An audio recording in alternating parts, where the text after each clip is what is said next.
Good evening, Park Church family. Thanks again for joining me on this week's Midweek Pastor's Moment. It's February the 15th. Hopefully you had a great day yesterday. Valentine's Day doesn't have to be a big deal. We just are recognizing a day to celebrate, actually, St. Valentine and being a Christian martyr. So it's an important day, and we look forward to the couples banquet on Saturday. It's going to be a great event. We love doing that just to promote, again, healthy marriages, healthy couples. So look forward to seeing you Saturday if you've purchased a ticket for that. Was thinking about that old song. You know, it's kind of old. Oh, be careful, little eyes, what you see. Oh, be careful, little eyes, what you see. For the Father up above is looking down in love. Oh, be careful, little eyes, what you see. It was response to one of the children that repeated something that was said among adults. So you really have to be wary what you say around kids. But for the purpose of today, talking about the fact that God sees, and really one of the biggest needs, one of the felt needs that each and every person has is just the need to feel seen. Because you can physically see somebody. I'm looking at somebody right now, our camera person looking. I can see them. And you can see somebody without actually seeing them. And so you may look at me and you may say, oh, well, I see my pastor, I see a father, I see a husband, but do you really see me? Do you know my passions or my struggles? Do you understand my motivations? And really, those are the essence of what it means to be in a deep relationship, which is what we want to promote. We want to promote strong and deep relationships. And in Jesus' day, he accused the religious leaders of being blind and deaf. See, their physical faculties worked. None of them were, in fact, actually blind or unable to see or deaf. But what it was, what they failed to perceive beyond the physical, to the deeper spiritual meaning, the deeper teaching, and the deeper needs that people had. Whereas Jesus, on the other hand, he saw clearly. And so that's what I want to say to you today, is that Jesus sees you. Matthew 9:35 says that Jesus went through all the towns and villages, teaching in their synagogues, proclaiming the good news of the kingdom, healing every disease and sickness. When he saw the crowds, he had compassion on them because they were helpless and harassed like sheep without a shepherd. See, many of the people that Jesus saw may have been prospering physically or outwardly. They may have felt physically well. They might not have had any ailments or sicknesses, certain of them. Obviously, Jesus healed some. They may have been enjoying life as they knew it, enjoying their surroundings, taking it all in. YOLO, you only live once. That's maybe a dated term. But Jesus saw them. He saw their condition. Really, he saw the condition of their soul, not just their situation or the surroundings. He saw the condition of their soul. He saw their weariness, and he saw their weakness, and he saw their wandering. He says that they were like sheep without a shepherd. And so we can be confident that Jesus, he sees us over all his creation. God who sees all, who is above all, he doesn't turn his face from us. In fact, he turns his face towards us in Christ. Luke chapter 12, verse 6, Jesus says, "Are not 5 sparrows sold for 2 pennies? Yet not one of them is forgotten by God. Indeed, the very hairs on your head are numbered. Do not be afraid, you're worth more than many sparrows." And so Jesus is speaking to all of us, saying that none should be left out. And we're even going to look at a number of other teachings of Christ over the next number of weeks on our Sunday services. Luke 19, Jesus, this is the famous story of a wee little man named Zacchaeus. As Jesus entered Jericho and was passing through, a man was there by the name of Zacchaeus. He was the chief tax collector and was wealthy. He wanted to see Jesus, but he was short and he couldn't see over the crowd. So he ran ahead, climbed a sycamore fig tree to see him, since Jesus was coming that way. When Jesus reached the spot, he looked up and said to him, "Zacchaeus, come down immediately. I must stay at your house today." So he came down at once and welcomed him gladly. All the other people saw this and began to mutter, "He's gone to be the guest of a sinner."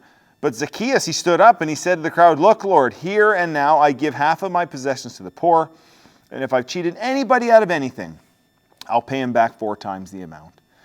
Jesus said to him, "Today salvation has come to this house, because this man too is a son of Abraham. For the Son of Man came to seek and save that which was lost." And so if you think about that crowd in that day, how many other people were there? What other religious leaders, and what were they looking for from Jesus? And so out of everyone there, out of this crowd, it was such a crowd that Zacchaeus, he couldn't see Jesus for the crowd.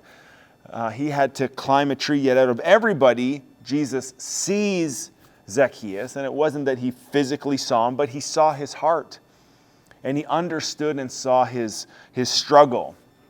The text tells us that he was very wealthy, and we know that because he was a tax collector. He was, in fact, the chief tax collector.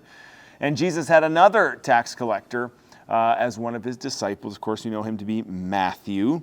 And Jesus knew this fact, that to be a tax collector meant to be popular with the Romans, because they were the ones that were collecting the tax on behalf of the Roman Empire. It meant to be friends with the Romans or popular with the Romans, but it meant that you were hated among your own people. Hated among your own people. This is what we know that Jesus experienced when we read, and it said in the Gospels that he came to his own, and his own did not receive him.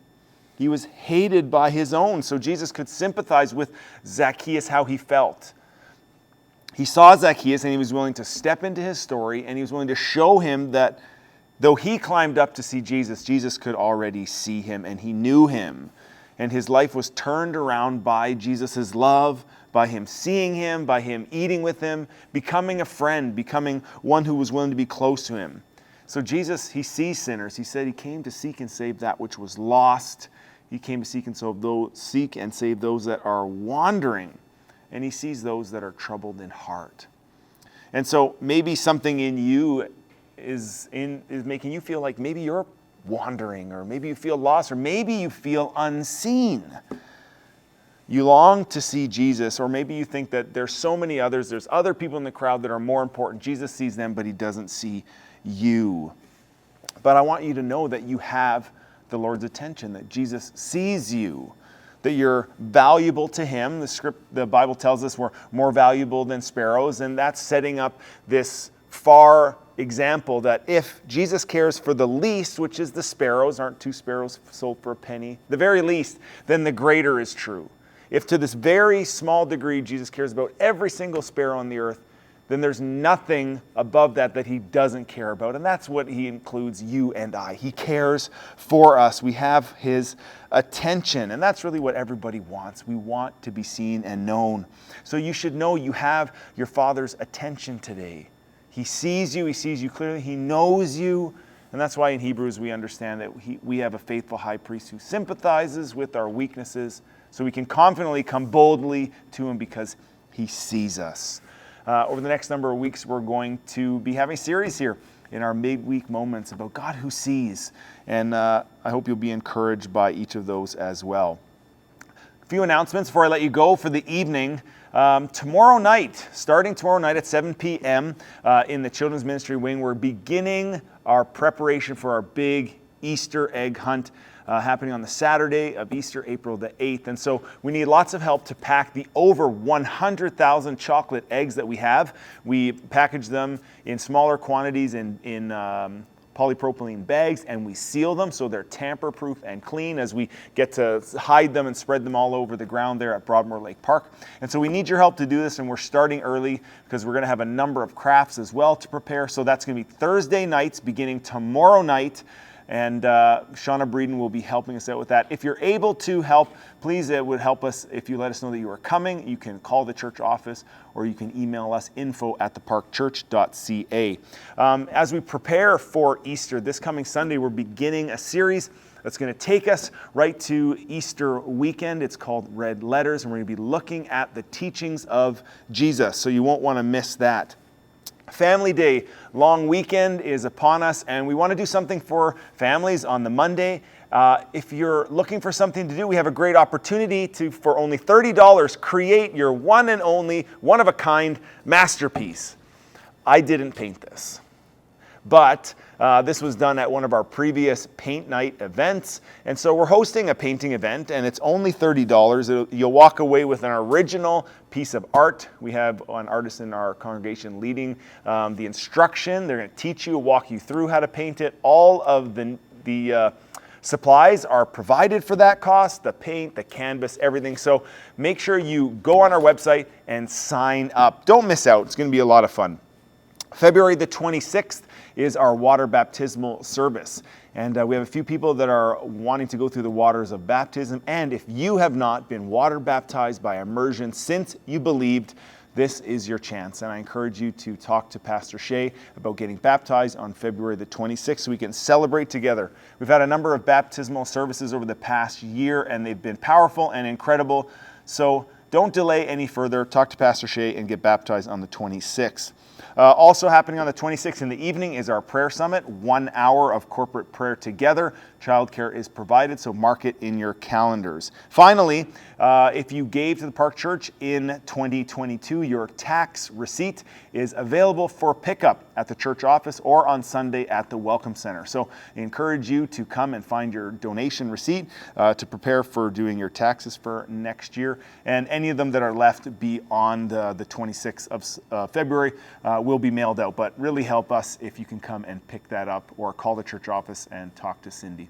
That's all for me tonight, Park Church. Have a great evening, and we'll see you on Sunday.